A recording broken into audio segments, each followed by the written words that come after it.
My name is Joseph Lloyd and I'm an independent vehicle consultant. I find cars for people. Over the past year, on my YouTube channel, I've done a series of about 25 reviews, known as the Tweed Jacket Reviews, where I've reviewed and assessed cars of all different shapes and sizes, old and new, expensive and cheap. I've had some feedback though from some of my viewers who obviously love the reviews, but want something a little bit less expensive.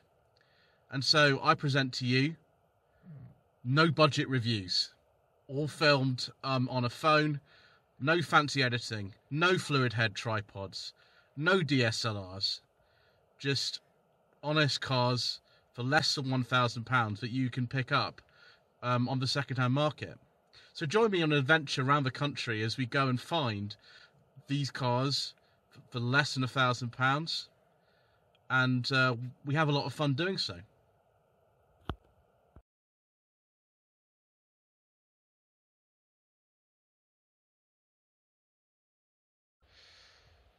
Well, welcome to another episode of No Budget Reviews. We've still got absolutely no budget, as always, and I'm very, very grateful to a viewer of my channel called Colin, who has offered me two cars today for review. That one is coming later, but first of all, this is a 2002 BMW 330d SE. This is the E46 shape.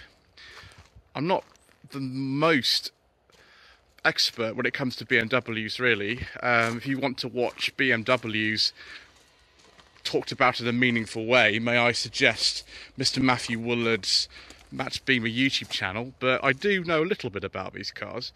We're going to look at the engine range a little bit later, because I needed to write it down when I looked up the facts earlier on this morning before I came out, because it's so complicated on the E46. So many different engines, so many different capacities. I'm not even going to quote the capacities of the engines, because they don't actually match the boot badges of these cars.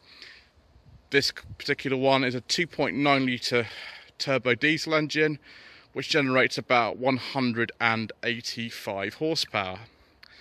The E46 was a very popular car in its time.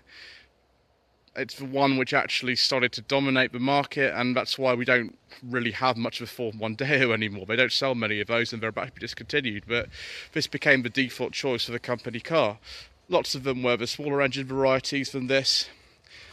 This was towards the sort of upper end, and it's not in the best sort of condition. There are a few issues with it, which I will go over as we continue. But you know, I remember a friend of mine had an E46 330d touring like this, and it was very, very quick. So I'm looking forward to that. I know we don't talk much about diesels on this channel, but we'll make an exception for this one. Start off in the boot. If I can get this open. Hold on a second, viewers. Right, the boot is now open. I was just being an idiot. Right, continue. Put that key down there. Lift this up. Lift this up. Spare wheel apparently is under there. It's not one of these cars with run flat tyres or anything like that. It does just have a normal wheel which goes right down in there. Capacity on this boot, I'd say it's about 350 litres or so. I don't believe you can fold the rear seats in this car. I might be wrong about that, but it's by standards of today, it's quite a small car in some ways, and the boot is quite shallow. But this was what you got back in the day. Have a toolkit up here. I'm wearing my gloves because I'm taking precautions, like, you know, I'm advised to do so. She's taking forever, this. Right, come on. There we are. Yes, there we go. Almost complete BMW toolkit from 2002. Wonderful. Let's take a seat in the back. Oh, it's a bit stiff. Right, this is Colin's driving position. He's a little bit shorter than me, so probably a bit better legroom than it otherwise would be, although it's still not the easiest car to get into for me. So if I had the seat back a bit, I wouldn't have a lot of leg room. The headroom's not the best. I'm right up against the roof in this particular car. Now with the E46, that had much worse head and leg room than this. This is considered a spacious car in its time. But yes, we've got the various oil and coolant things because it's a bit of an old car now. We do have nice little lights though, and this is a grey leather interior. It's not a wood interior or anything, although I have seen these on a 318i that a friend of mine used to own get really scratched up and nasty, so they don't particularly maybe last the longest. Let's just see if we can close the door so I can have a look. Right, soft touch materials on the top, nice chrome door handle. I suppose this is chrome effect. Rear electric windows in this model are nice leather. The leather does feel very nice. It is a BMW, and you know, there's a reason for that. Ashtray, of course, because this is a 90s designed car, and little net at the back of the seat. It's rather nice. Right, classic BMW 3 Series interior. Look at the simplicity of this. White on black dials. We've got the dashboard facing towards the driver. 5-speed manual gearbox in this car.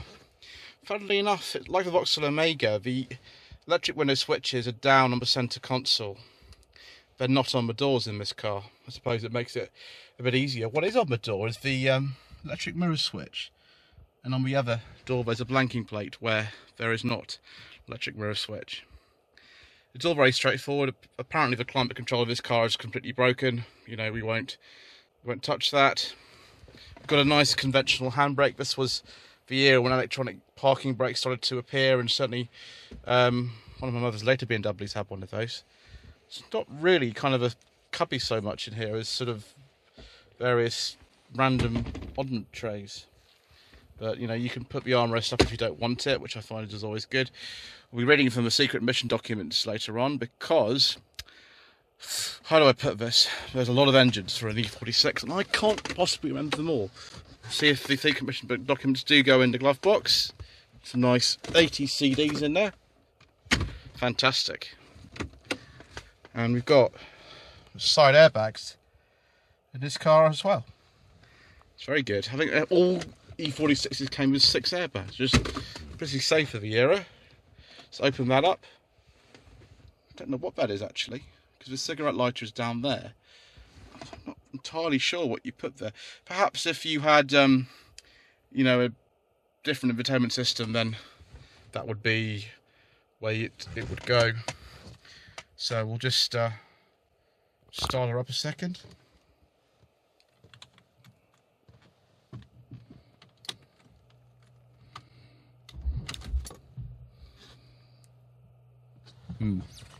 Should have checked if it was in gear first, viewers. It would have been sensible.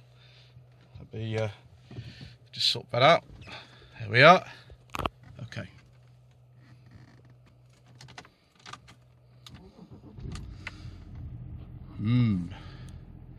Diesel. Let's have a look under the bonnet. So there we are. 2.9 litre turbo diesel engine with a funny cap for the windscreen washer reservoir. That is the oil filler cap. That is for the power steering fluid. That is the reservoir. It's a little bit on the noisy side, but you know, but the next year after this they changed to a different type of engine. It was a 3 litre engine, a 330d, and that was the same engine that went in my mother's car, I think. One of the ones she had, but the later type 3 Series Touring. It was a 2005 and a 55 plate. Of course, there's not an awful lot of access to this. It's a straight 6 engine, longitudinally mounted, and there is the dipstick. Excellent.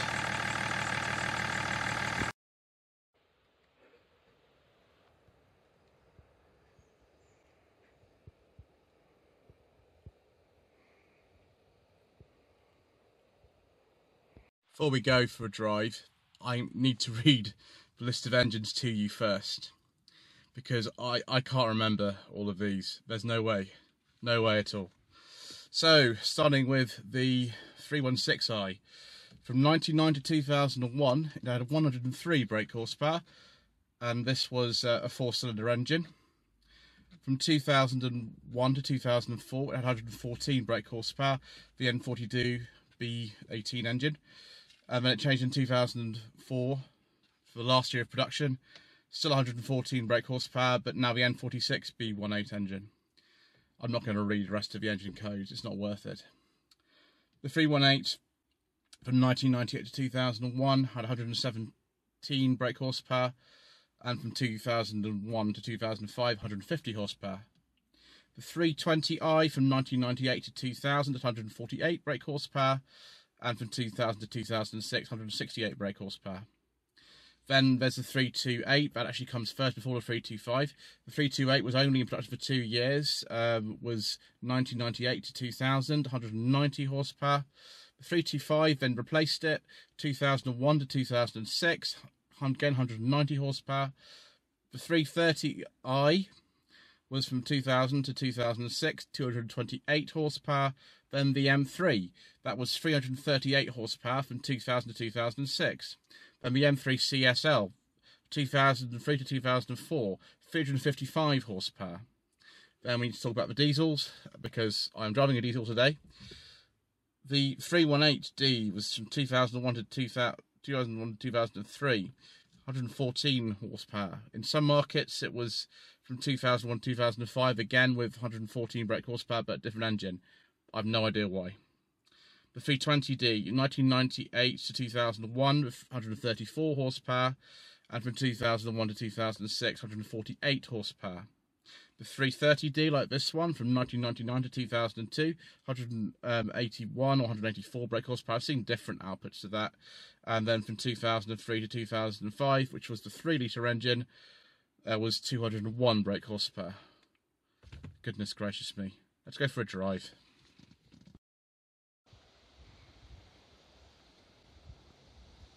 Right, off we go, viewers.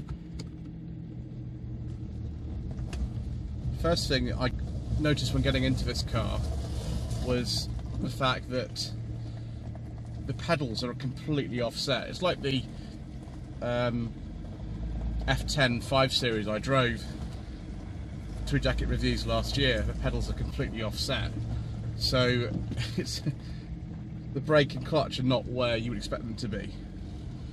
Right, pulling out of the drive, off we go.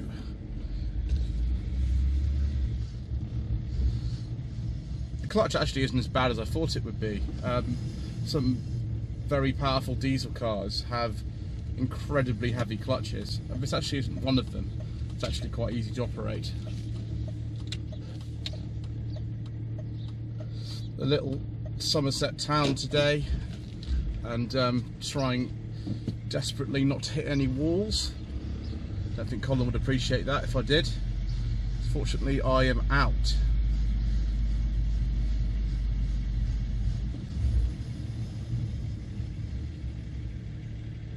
So we have some warning lights on the dashboard today. I'm not entirely sure what all of them mean, but never mind. We'll go right here. Just wait for somebody to come past. Thank you. Oh, it's obviously not London, is it? They actually let you out of junctions here. So the E46 was in production from 1998 to 2006. There was a bit of overlap. Oh, that's a bit of a squeaky window. There was a bit of an overlap between this and the E36, particularly the Tourings and the compacts.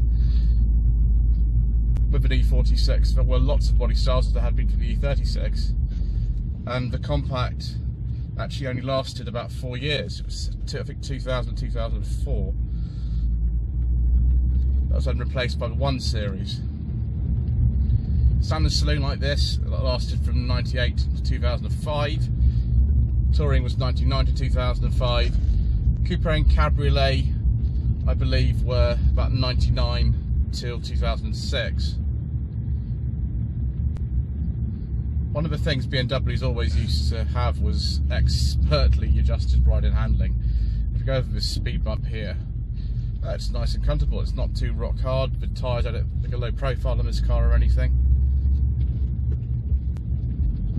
Gearbox is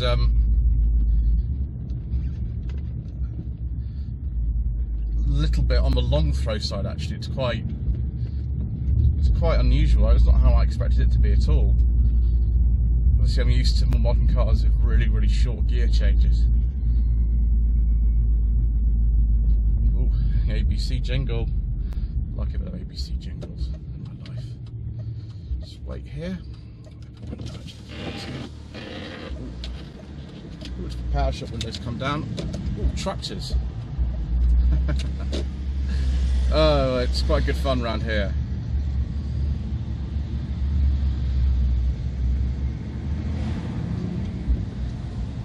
That economy meter that BMWs have had for years is spinning away nicely as I put my foot down and, you know, give it a go.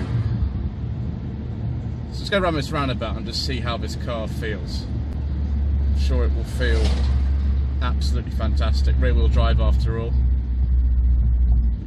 Reviews of the day just used to wax lyrical about how these things handled, and we will see by going around this roundabout. No tail sliding of course, because we are responsible motorists on this channel.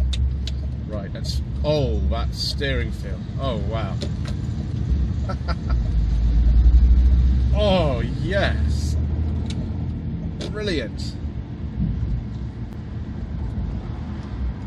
Just the balance of this car. Ooh, open the window. The balance of this car is really good.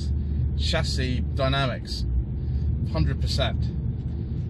Ride isn't too uncomfortable. It's a little bit firm, but you know, in comparison with modern cars, it's actually really comfortable.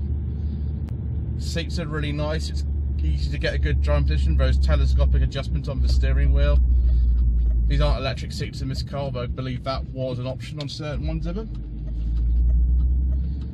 It's just... yes. What a great car. You can see why contemporary reviewers just absolutely love these.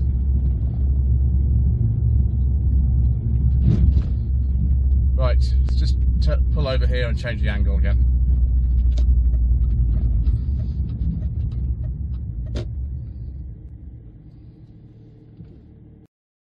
Always viewers, apologies about the position of the mount. That's just the way it goes on this channel. Ooh, Mark IV Escort. Haven't seen one of those in a while.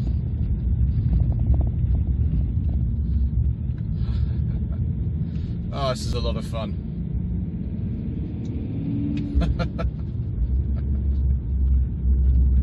Oh, a lot of fun for not much money. That's what we're all about on No Budget Reviews. Lots and lots of fun for not much money, and certainly an E46 will deliver that for you in spades. What a joy. What an absolute joy. It's really, you know, in a little Somerset town like this, you cannot in any way exploit the capabilities of this car to be full. It needs to be the Autobahn, all that horsepower, and obviously maybe driving not like we do on this channel, maybe a bit more like a BMW driver. I hate to say it, but having a car like this, it does feel that, you know, you want to go fast.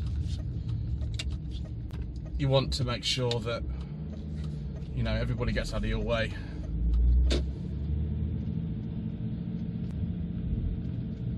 It's really not quite the road for testing it on. Let's cut that short there then.